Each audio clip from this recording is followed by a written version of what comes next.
Everyone, remain calm.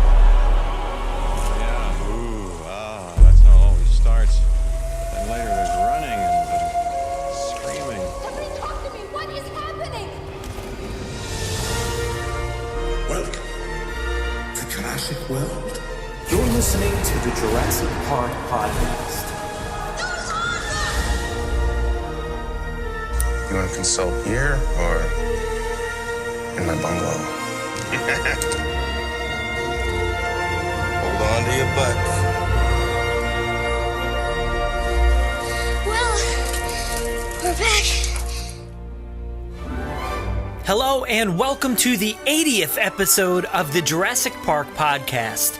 I'm your host, Brad Jost, and we're here to discuss all things Jurassic Park. This is the first episode of 2017. I hope you all had a really great New Year's, and throughout 2017, I'm really looking forward to meeting a lot of you listeners, posting more fun episodes, and of course, learning even more about the Jurassic World sequel. In this episode, we've got a little bit of news and a great chat in our gaming segment with Michael Pearce, where he introduces the upcoming fan-made game, Jurassic Explorer. We had a great chat, so stay tuned for that one. This past week, we started a new column on our website that focuses solely on this great community.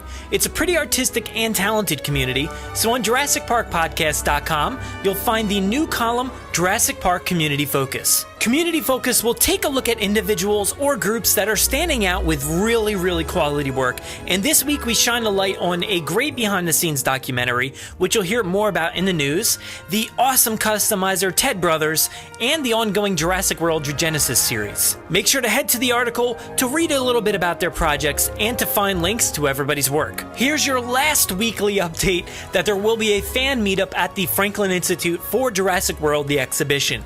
Now, the exhibition is next week. This is when we're all meeting up, so don't miss out on the chance to meet up with other like-minded Jurassic fans on January 7th, 2017 at noon. Myself, along with a bunch of other contributors from the podcast and the other awesome members from the community, will be meeting up at the exhibition in Philadelphia. Pick up your tickets for the noontime slot on January 7th, and we'll tour around the exhibition together. I'll be there along with Josh Evans at Nublar7 to many of you, Jennifer Tarrick, Jay Jurassic, and a bunch more. Hopefully we'll see you out there too. Don't forget, we do have a special promo code available to listeners of the podcast to use at Jurassic World, the exhibition.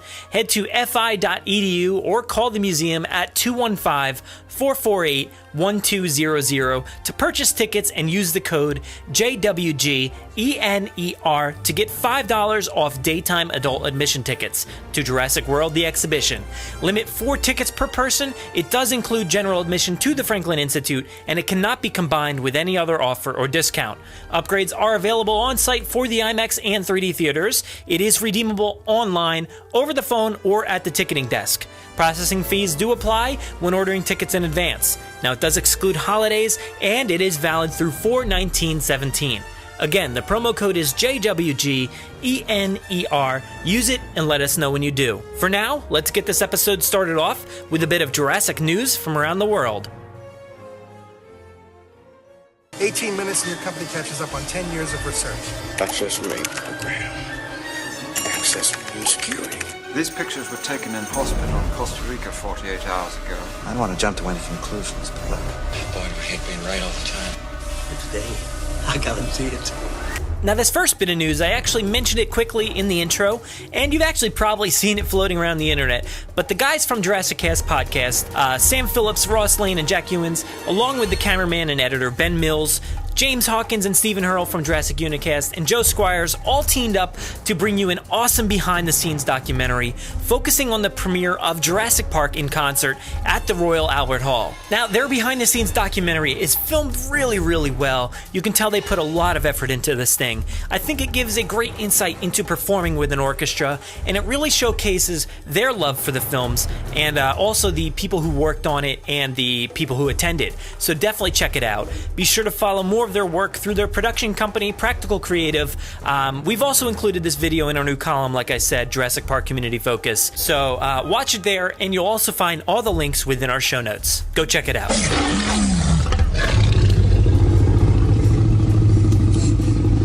Jurassic Outpost recently uncovered a trademark application for a possible upcoming game called Jurassic World Survivor. Now, it's recently been filed actually back on December 24th, 2016, so the Outpost is thinking an announcement could be right around the corner. They also mentioned in their article that Jurassic World Survivor.com was recently purchased, so it seems like a lot of the pieces are falling into place. If you want to read more about what the game could potentially be like, head to the link within our show notes to read their story. Oh, there it is. There it is. The closest you will ever come to living dinosaurs. Jurassic World, the exhibition, now open at the Franklin Institute. Based on one of the biggest blockbusters in cinema history. Don't miss this awe-inspiring event for the whole family. Only at the Franklin Institute. For tickets, visit fi.edu. And remember, if something chases you, run! All right, let's head into the gaming segment with Michael Pearce, where we talk about Jurassic Explorer. Hey, look! The area of the screen displays the appropriate item. It's a Unix system. I know this. Dr. Grant's not machine. Get it in for me.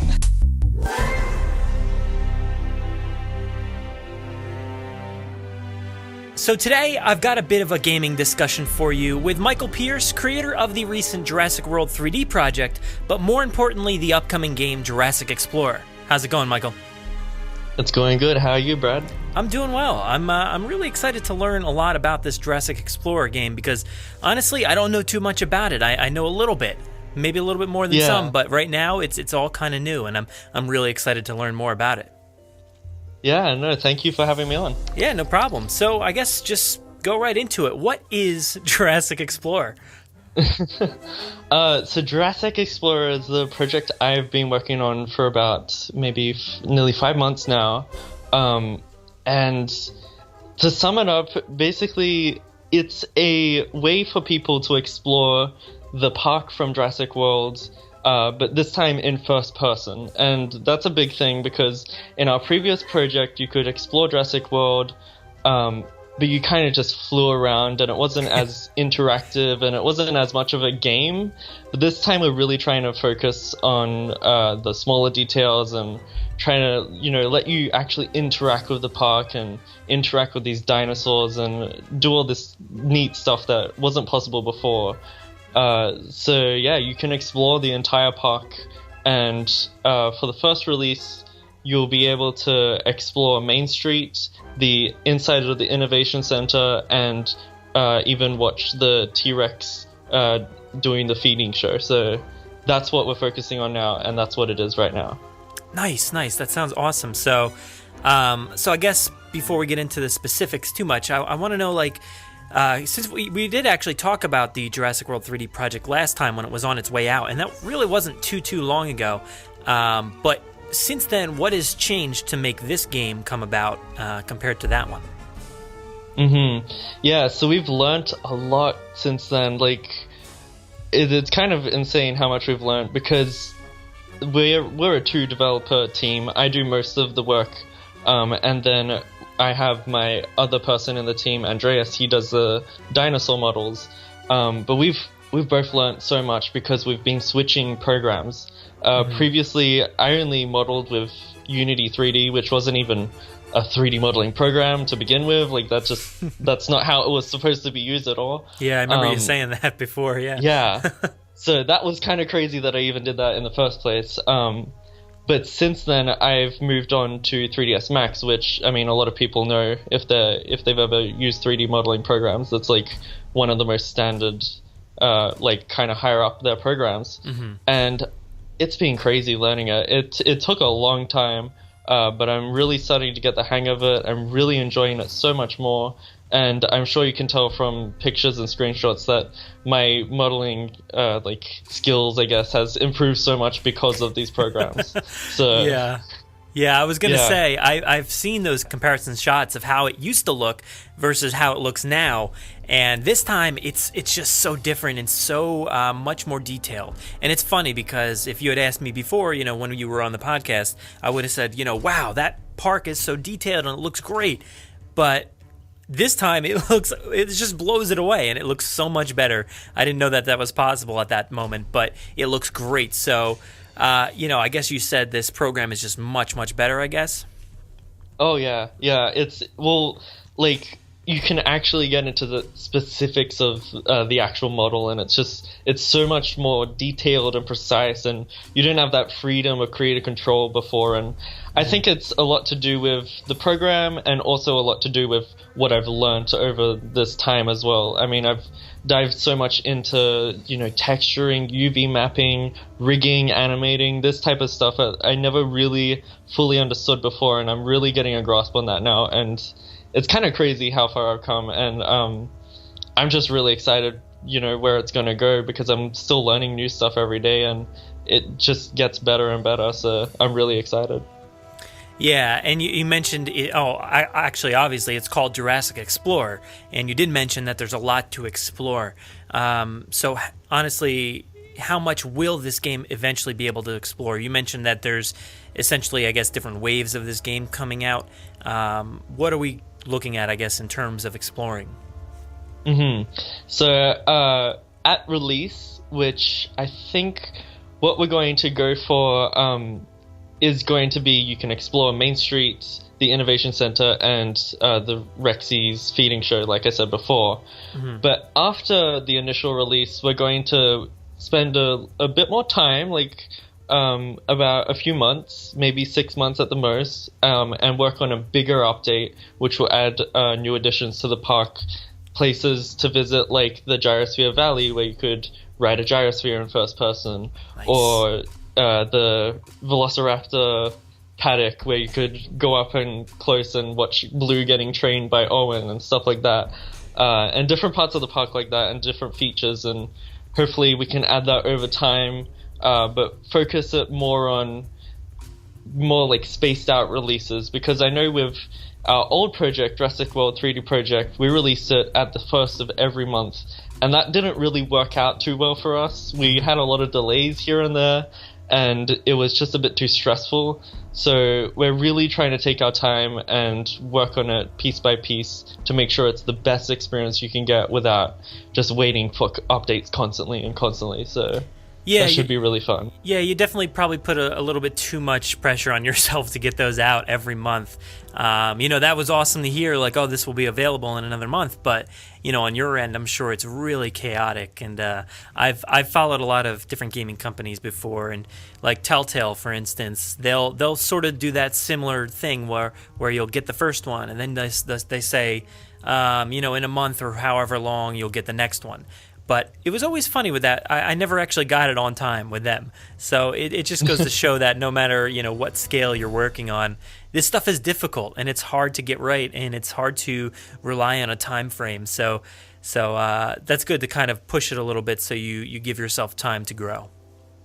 Yeah, exactly. And like you were saying, I mean, it's even difficult for big companies that have like a team of 30 developers. I mean, we're only 2 people. Like it's a lot different for us. So but I'm definitely glad that we've stuck to that. And at the start of this podcast, you even mentioned how that not everybody knows too much about Jurassic Explorer, because we've been purposely trying to hide a lot of information and kind of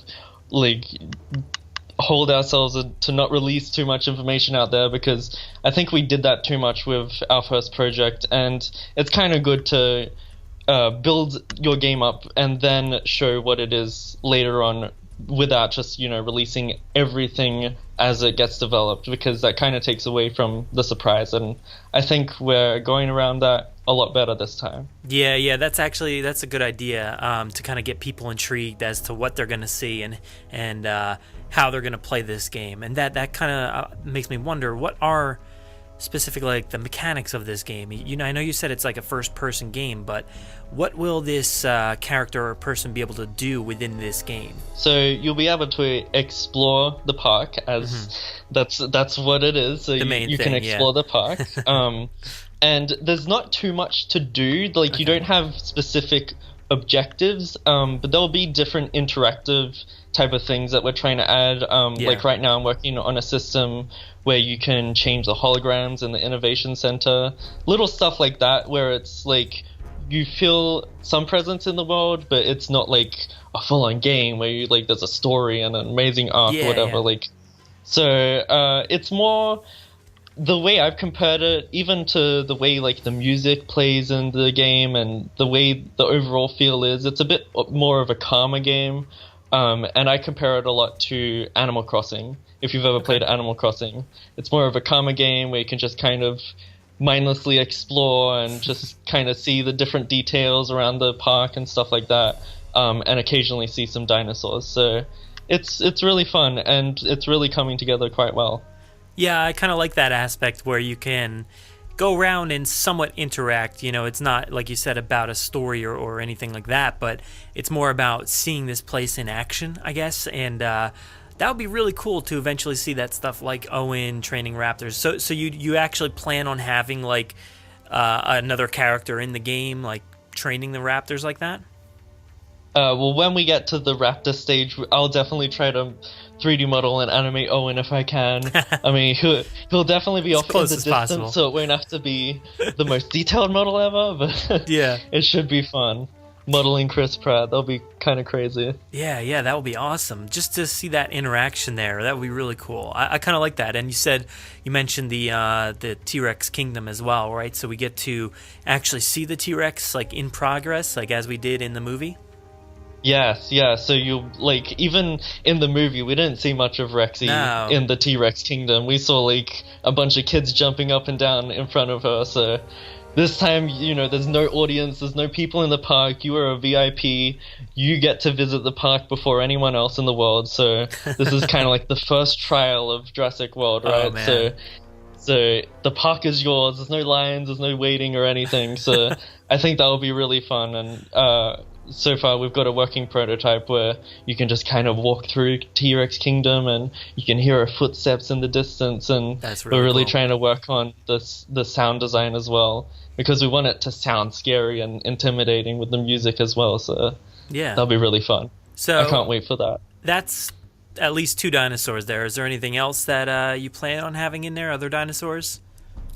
Right now we're not talking too much about dinosaurs because they've taken Rexy is still in development, and she's been working on since late June. Okay. So that's like nearly half a year at this point. Yeah. Wow. And it is a very on and off type of thing because, I mean, our dinosaur modeler does have, you know, a lot to do in his life, so he can't spend 24/7 on it like I can. But yeah, he's definitely working really hard, and we'll have around 5 dinosaurs, give or take, by the final project, hopefully. So we'll just kind of see how it goes. But the main focus is the park itself right now. Yeah. So yeah. Yeah, and a lot of the stuff that I've seen so far are, you know, tons of shots of Main Street itself. And like I said before, those comparisons of Main Street are incredible. I really love the detail. And that's, to me, where all the detail stands out is all these different shops and the IMAX theater there, or there's like an arcade and all this different stuff that you like we've talked about before don't get to explore in the movie itself or any other medium for that matter. So talk about some of that detail a little bit that went into Main Street itself. Like, what kind of things can people expect to see? Yeah, well, like one of my main complaints, and I'm sure a lot of other people's main complaints about the movie, is you never really got to see the park, despite the sets being so detailed. Like I analyze this stuff like crazy, and I am still so impressed by the level of detail they built into that set in Orlando. Like, it was absolutely incredible. There were interiors to every single building with, you know, unique things on every wall, and every like billboard had a unique design, and it was really crazy. And it's been really difficult translating that all into 3D models because, I mean, there's so much detail to actually put down, especially now that I know how to do all this stuff. But I think it's really starting to pay off, and the park is really starting to come to life, which is really good. But Main Street has, I think, 15 different buildings, which is crazy in itself. We're creating, you know, all interiors so you'll be able to walk through a lot of them, look around. You know, we have this Winston Steakhouse, which has a lot of Easter eggs to Stan Winston, the animatronic person, and all these different Easter eggs that were in the movies as well. We're going to try to put a lot of the books, Malcolm's book from Jurassic World, around the park here and there, which will be really fun. And one thing that I'm working on right now is actually all the different merchandise that's found throughout the shops, because they actually have specific merchandise that was made for the movie, and I'm trying to recreate that in 3D models and place that throughout the park. So lots of really cool details, and it's a really, really detailed park. And the good thing is we've actually got it all running really smoothly. I know a lot of people had a lot of issues with Jurassic World 3D projects running not super well, not the highest frame rate in the world, but we've got this stuff running really well, and we're really trying to get this out there as smoothly as we can and to be a really good experience. So yeah, I can't wait for it. That was actually my next question was, like, I know I had a little bit of an issue playing that. There was a portion where I got it to go for a while, but I know my computer's not the best in the world, and so I kind of put the blame mostly on that. But this time around, you're using different software or whatever to build this. So does that make the difference in how it looks on other people's computers or how it plays? Oh, absolutely. It makes a world of difference, because before, as I said, I was using a program that wasn't really a 3D modeling program. So every single little, like, every building would have been made up of maybe like hundreds of different cubes and different shapes. And all of those had their own bounding box and physics and all this stuff, which would have put a huge toll on the GPU and stuff like that. So this time, each building is just one object. So it's so much easier and so much quicker to render. And it's not perfect, like on my computer, which is a pretty decent computer. It doesn't run absolutely perfect on the highest settings, but on the simpler settings, it runs very smoothly, 60 frames per second. So I feel like overall, a lot of people will be much happier this time around. And I'm really glad that, you know, it doesn't crash anymore. So, so that's a positive. Oh, for sure. That was actually one of the things that screwed up my computer in the first place. The original project crashed, and that kind of like did something to my computer. So ever since then, it's been running really badly. So. Oh, that's right. Yeah, I remember you said that. So yeah, I'm glad that's not happening again. I've learned from my mistakes. Yeah. Yeah, I think it was like March or so. Actually, I just looked. Like it was. Yeah, it was around March or maybe even before that when we actually recorded. And you've obviously put in so much work since then. Like, how are you doing this? Like, how is it possible that you're building this all up, you know, from the ground up, and having, I guess maybe you don't. Maybe there is no life outside of this game. But how are you balancing that with, you know, other tasks, I guess?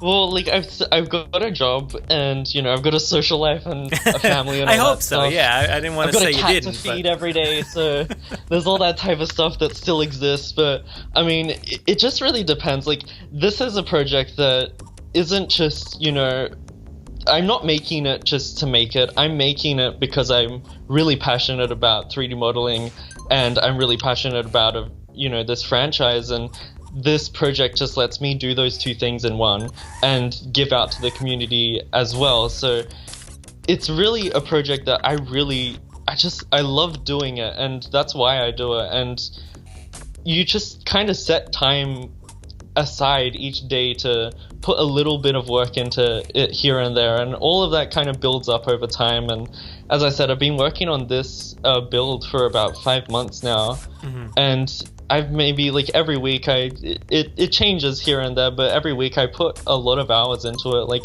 each building, like that IMAX theater building, for example, took 9 hours to create. Oof, like from start to completion. So that gives you a rough estimate, like how long these models take to make, you know. And sometimes I found modeling like really almost therapeutic. Like if I'm having a bad day or whatever, I just like sit down and just go into this like crazy mode where I just model for, you know, as I said, 9 hours, and then, you know, it feels really good. And like you get something out of creating something, because it's your own personal world, and like, I don't know, it's kind of hard to explain in words, but I have a lot of fun with it, and I do have a social life, barely, but it exists. And I do have a life outside of this, but I've definitely put a lot of priority into this because I just have so much fun with it. And I mean, even family members have messaged me and, you know, said that they love the project just because I'm so passionate about it. So I'm really glad that other people are enjoying it as much as I am.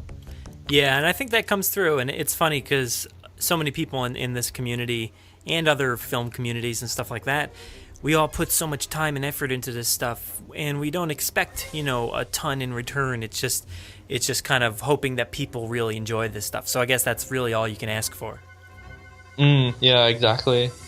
And like you said about the community, I mean, we've put so much effort into trying to get the community kind of into this project this time around.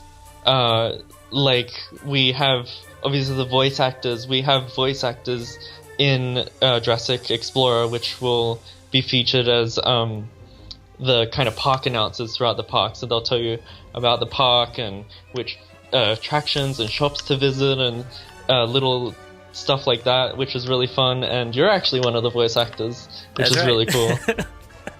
Yep.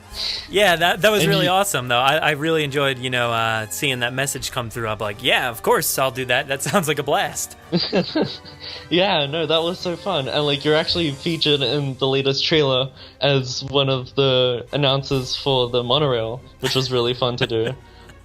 So, it's kind of crazy. Like, every time I test the game, you're always, like, yelling at me in the background to check out Main Street or something. Like. Oh, no.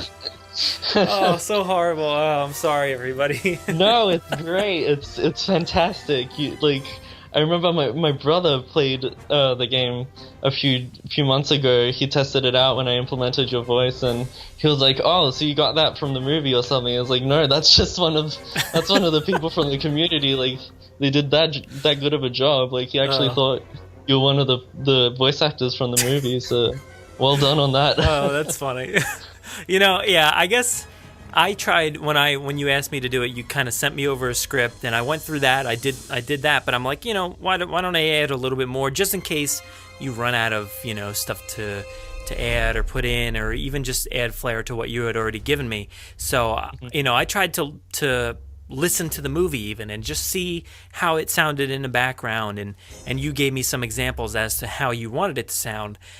So I did that. I kind of tested those, and I actually listened to a lot of actual theme park stuff, specifically mostly, I guess, Disney World, because there's a very, you know, big comparison. Obviously, a lot of the movies based off of stuff around Universal and their different City Walk and different stuff like that. But as a theme park, I felt like Disney World held a lot of those, you know, attributes there that you were looking for. So I kind of looked at like the monorail for Disney World, and how does that guy, change his voice or talk specifically when he's, you know, even talking about the doors opening, or, you know, just what's outside the windows or whatnot, what you're looking at. So I thought it was fun to actually sit down and kind of, you know, base it off of all that stuff. Yeah, no, for sure, Lee. And you did a fantastic job, and all of our voice actors so far have done a fantastic job, and we're hopefully going to have a good variety in there, just like in the movie, because there are a lot of people in the movie, you know, I mean, this is something that we probably won't end up doing, but even in the movie there were different languages, you know, because people visit this park from places all around the world in different languages, so there was stuff like that I had to take in consideration, and I'm not sure if we'll end up doing that, but that could be really fun. And yeah, it's a really great way to kind of have the community work on the game with you without, you know, whipping out a 3D model or like doing some crazy programming script, you know, like just stuff like that. So but yeah, like even smaller things, like we hosted our first competition a few months ago called Draw a Dinosaur Competition, and basically any one of our fans could draw a dinosaur, scan it in, and submit it. And the first, I think there was 17 spots or something like that, and we actually filled up all those spots, which is crazy. And it just worked out so perfectly. Like, we didn't go over the limit, we didn't go under it. It was just so perfect. So every single entry made it into the game, and Awesome. now all of those drawings are displayed in the Innovation Center on the Draw a Dinosaur board, which is actually in the movie. So it's just little touches like that, which I hope people will enjoy, and all of their names will be in the credits as well. Which, I mean, that's something special to have your name featured in the credits of a game. So Absolutely. I thought that was fun. Yeah, you know, I recently went to the Jurassic World exhibition, and they do try to model it, obviously, all about, you know, Jurassic World in the movie. And there's that one section which is supposed to replicate the Innovation Center, and they do have stuff like that, like you just mentioned. There's like a draw a dinosaur thing, and I laughed when I, you know, saw it in your game there, because I actually took that little tour of the Innovation Center. I'm like, oh my god, that's just so accurate, you know, as to how it was presented in the movie and even now in real life in this version. And I thought that was really awesome to actually have, you know, those people, you know, focused on in the game, so you can actually kind of walk in, I guess, and just like stare at all these different designs there. It's really, really cool to see you melding in a lot of the people from the community. Yeah. Oh, and I'm incredibly jealous of you for going on that tour, by the way, because that thing never came to where I live in Perth, Australia. It went to Sydney, of course, the like biggest place in Australia, but it never came to Perth, sadly. Man. And also another thing is like how you're saying like how I built all this stuff from reference pictures. A lot of the original actual like in-movie props from Jurassic World actually went onto that tour. So things like the egg like chambers from the Innovation Center's Creation Lab, you actually got to see in real life and like walk around it and touch it and stuff, and like that would have been so helpful if I could do that. So you're very, very lucky. Yeah, well, you're welcome to take a look at my video or pictures. Yeah, but I understand that's got to be awesome to be able to use like actual realistic, you know, versions to kind of help build your own world there. Yeah, no, it's almost a bit surreal. Like every time I watch the movie now, because I spent like the last 2 years working on, you know, these projects where I'm recreating all this stuff, and then sometimes I'll just go back to the movie and just watch it in its full, and I'll be like, oh, this looks like a high quality version of my game, rather than my game looks like a low quality version of the movie. So it's like it's kind of crazy, like stuff like that. But no, it's really. And with that tour, actually, I love that tour so much, and I love your video on it. So, like, I've tried to base the type of feeling on that type of tour where, like, you know, you're a VIP and you get to visit the island and explore the park. It's got a very similar feeling, even if that wasn't entirely intentional. So that's really cool for sure. Oh yeah, I can definitely see the comparisons there. That tour definitely makes you feel like you're actually there. It's really crazy how they do that. You know, you just step inside, you know, a museum, and then all of a sudden you're transported to the island, and it feels realistic. You know, obviously you're still in a building, but once you're in that room and you're seeing those dinosaurs in front of you, nothing really beats that. It's so realistic and so awesome. And I was actually wondering, when you're building this stuff, and you did talk about using a lot of the realistic stuff that you've seen in the movies, but I know we've seen stuff like concept art and different stuff like that. Do you plan on including other aspects of the park? You know, I know we talked about some of them already with the Raptor Pen, the T-Rex Kingdom, and Main Street, but anything else outside of that maybe wasn't included in the movie per se? Oh, for sure. Like there was so many scenes that were cut from the movie, and so many scenes that we saw in concept arts, like the lifts and stuff that we never actually got to explore. And they won't be a priority per se. We'll always try to, you know, complete everything that's in the movie first. But after that point, if we get to that point, we will absolutely, you know, do things like the Brachiosaurus treetop experience or whatever it was called.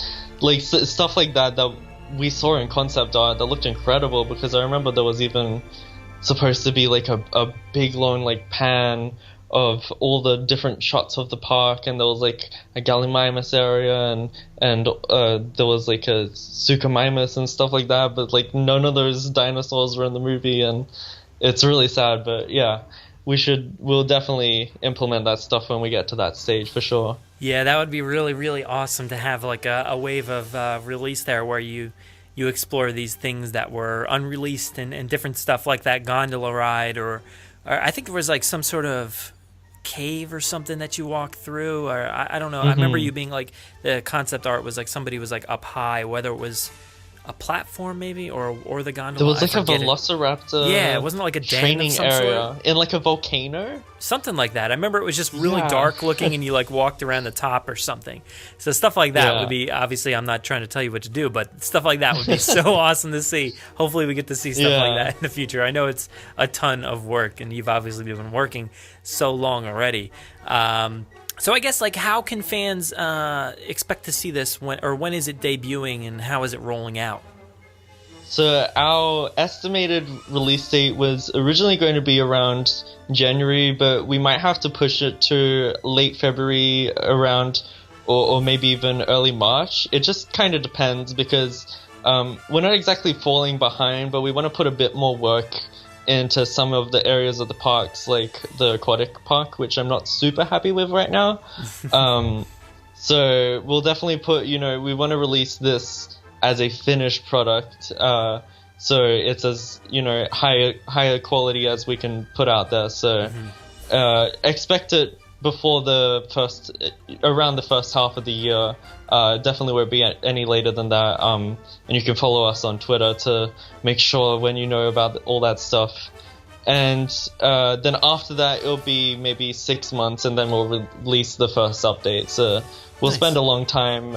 It might take a bit longer, but it'll definitely be worth it in the end. Yeah, like you said, you just got to take your time and get something out that people will enjoy and something that you're happy with.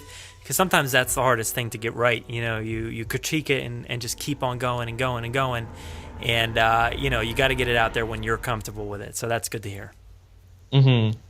Yeah. And just quickly, I would also like to just quickly go over why I actually named it Jurassic Explorer. Yeah, definitely. Hit it. The name changed so much through the development. Like, I definitely wanted it to be its own thing rather than just, generic Jurassic World 3D project, what it was before. So it definitely it has its own logo this time. It has much more of its own identity, which I really like. But we named it Explorer because it's a Jurassic Explorer, which means that eventually in the future, this won't be just Jurassic World. This could be Jurassic Park Explorer. We could be exploring the park from Jurassic Park, or the ruins of Isla Sorna from Jurassic Park 3 and stuff like that. So this will definitely be an expanded universe thing, but that's a long time in the future. But we purposely named it that because of that reason. So I'm definitely going to put that out there. So look forward to awesome. That. That gives you so much room to, pun intended, I guess, explore and just view different aspects. I think that sort of came across my mind at some point during our discussion here. I was wondering, if there was going to be some sort of overlay or different, aspects that you can view it from. I know we didn't talk about it at all here, and we have previously. Do you plan on having that old, ruined visitor center on this version? Oh yeah, like later down the road on updates for sure, because that was one of the best bits of Jurassic World in my opinion. Of course, so yeah. We'll definitely have that, and hopefully we'll have a bit more explorable this time. Yeah. Different places like the kitchen in ruins with maybe the frozen Velociraptor skeleton or something. Yeah, so many Easter eggs like that. So cool. Yeah, that's the type of stuff we plan everybody to wants. Put so many Easter eggs this time. Yeah. That's going to be fun. Yeah, I mean, already you can see him coming into place, whether it is something from the movie, like you talked about with the different toys and everything that are in the film, or just even the people within the community. It's great to see these little touches in there. And I think it shows that you care about it and you're willing to put in the time to put these Easter eggs in there for people to find. Yeah. No, it's definitely going to be fun. And if we ever do get to that point where we can start working on a Jurassic Park kind of version with Jurassic Explorer, I think that'll be really fun because, the amount of people who have always wanted to explore Jurassic Park and the visitor center, and I'm one of those people, definitely one of those people. And thankfully Jurassic Park is a lot simpler. I mean, there's less buildings. You don't have to build an entire park with multiple attractions. It's just like, you know, a visitor center. There's a lot of jungle and stuff like that. So it'll be a lot quicker to develop, which will be really good too. And I think it will feel very similar to the cancelled project, Jurassic Park Aftermath. That's right. Oh, I don't know if you ever remember that. I've heard of it. Yeah. Yeah. So that was a really great project, but sadly that person just stopped and never continued. So if we can do stuff like that, then that would just be a dream come true for myself and many other people too. So yeah. And I mentioned Telltale earlier, but like, even though that was a mixed review kind of game, like people hated it or loved it, it depends. But that game gave us so much more to see and do in that park that we didn't get to see, and that's what we talk about a lot with Jurassic World. But it's even worse in Jurassic Park because we only got that one tour and one building basically to look at, and to be able to kind of go through that world a little bit more in that universe, that would be so awesome, and kind of see maybe what else that place had to offer, even though we didn't get to see anything else really in that film. And I know one of the things that comes to my mind, you mentioned the title Jurassic Explorer, but I keep thinking like the actual Explorer vehicle from the tour, the island tour, and I'm like, oh man, that would be so cool to see something like that. So I guess you kind of opened it up in that world to eventually get down the road, be able to maybe see that Explorer in action. That would be so cool. Yeah, well, funny enough, that was actually one of our prototype logos. It was just the Explorer kind of like pattern and stuff in a logo, but we ended up going against it because it didn't really represent, you couldn't even have the Explorer in Jurassic World, so it didn't make much sense. So we ended up going with the Innovation Center, which fit a lot more better. But, definitely. It's the Explorer itself is iconic, but it really doesn't make much sense when you're talking about Jurassic World, so that makes a lot more sense. At least in Jurassic World, we had hints of the original park, so that's good. You can kind of cross over there. Yeah. Oh, and we've also been working a bit on prototypes for vehicles. So if we can ever get that running, I'm not gonna promise anything, but like if we can ever get that running, it would be cool to ride like a broken down Jeep on Main Street, like stuff like that would be so fun. Yeah, so, I mean, there is so much to offer in terms of vehicles. There's so many different things. Even if it's just, I think they rode around in a quad at one point, like just something simple like that to be able to kind of zip around. Versus, I guess in your version, you can actually hear the person walking around and shuffling around on the different floors that you walk on. So that's a really cool aspect of it, to see that kind of interaction. Yeah. Well, we've already got the helicopter that flies around the park, and we're going to do the monorail system, which you can actually ride a bit later on when we start to do updates to get to other parts of the park. So that will be really fun to work on too. Oh, that would be such a blast, to go. I guess maybe if you could make it go all the way to the ferry to somewhere else in the park, that would be so awesome. Yeah. And then you can hear the people talking the whole time. We can hear you telling us to get off the train. Is there anybody else you're willing to talk about at this time that's involved, whether it's somebody doing voiceovers or anything like that? So there's a person, I'm not sure if I'm pronouncing this right. It's a very difficult name to pronounce, but Baptiste Cordet, I think it is. He's actually one of our second voice actors, and he has his own Jurassic Park / Jurassic World fan page, and he's quite popular. He reviews a lot of the different toys from the franchise, and he actually works at Mattel's, which is kind of crazy. So there's all stuff like that. But he's one of our voice actors, and he's a park announcer, so he explains things like what the Mosasaurus is and how quickly it gets fed every hour, and like different facts like that, or like make sure to visit Main Street, or like it's always happy hour at Margaritaville. So there's little things like that, which is really fun. And one of the other things is the model from the Innovation Center of John Hammond statue was actually modeled by one of my friends. and I absolutely cannot pronounce his name. I can't do it. Like, I don't know how to say it at all. So I'll probably just write it down to you on Skype or something, where you could put it in the description or whatever. Oh, sure. But yeah, he actually modeled that, and it's an incredible model. And I did a few edits to it and stuff, but he's incredible at it, and I'm really grateful that, you know, that we can just implement smaller things like that from the community, and it's a really community-driven project. So it's really fun, and I really look forward to it being finished. Yeah. Is Victoria from Victoria's Cantina involved as well? She's actually going to nothing's confirmed right now, but she's probably going to be one of our first female voice actors, which will be really fun. That will be awesome. So, yeah, it's going to be perfect really for good. that. I know. She is. Oh, for sure, because she does that, you know, all the time.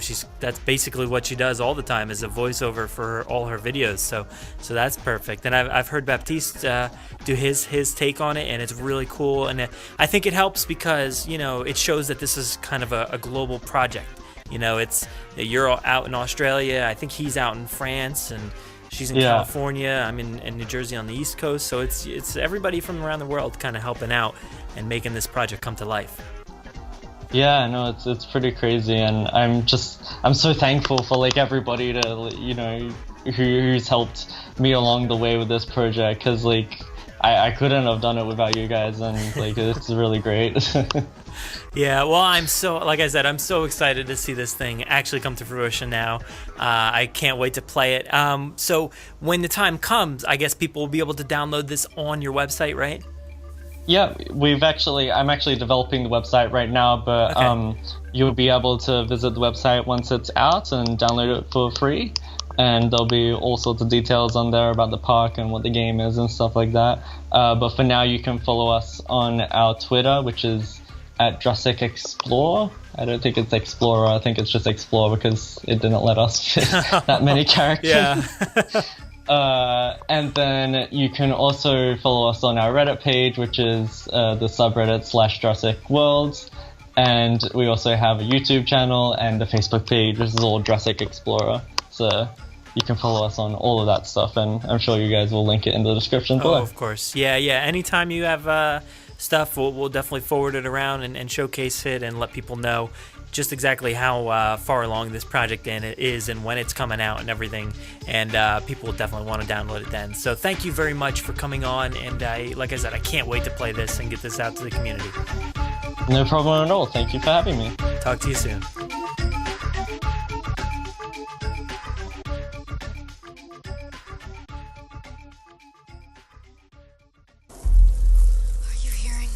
Make sure to visit JurassicParkPodcast.com to find all our past episodes, brand new news articles, information on how to contact us, and much more. It's a great source for everything related to the podcast, and of course, Jurassic Park and Jurassic World. Head to JurassicParkPodcast.com and help us build a great community. Anybody hear that?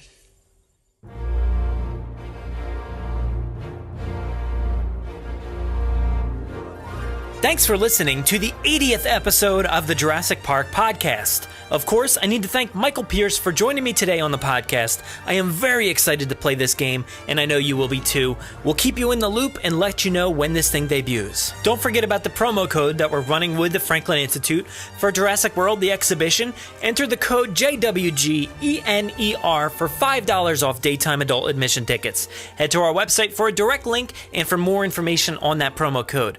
Don't forget to share the code with your friends and family. Tell them where you got it and let us know when you use it. We hope to see you there next week, January 7th at noon. If you want to interact with us, we do most of our work over on Twitter at Jurassic Park Pod. We're also on Facebook at facebook.com/Jurassic Park Podcast, and our Instagram handle is at Jurassic Park Podcast. You can listen to us via iTunes, Google Play, SoundCloud, Podomatic, YouTube, our website, or wherever else podcasts are found. So make sure to subscribe to automatically get new episodes every week. If you haven't already, please give us a 5-star review on iTunes or a great review wherever you listen to the podcast. It will seriously help out our rankings and make it easier for fans like you to find us. We're usually spotted commenting on the Jurassic Park subreddit as Jurassic Park Podcast. Don't forget to check out JurassicParkPodcast.com for all the links you heard here today. If you want to get hold of us, you can email us with any news stories, MP3s, comments, or if you want to debut a segment of your own, send them to JurassicParkPod@gmail.com. Or you could submit questions directly on our website contact form. If you'd like to record something for the show, send it in to us and we'll feature it in an upcoming episode. If you don't have anywhere to record, you can give our voicemail line a call and leave us a message. That number is 732-825-7763. Thanks for listening and enjoy.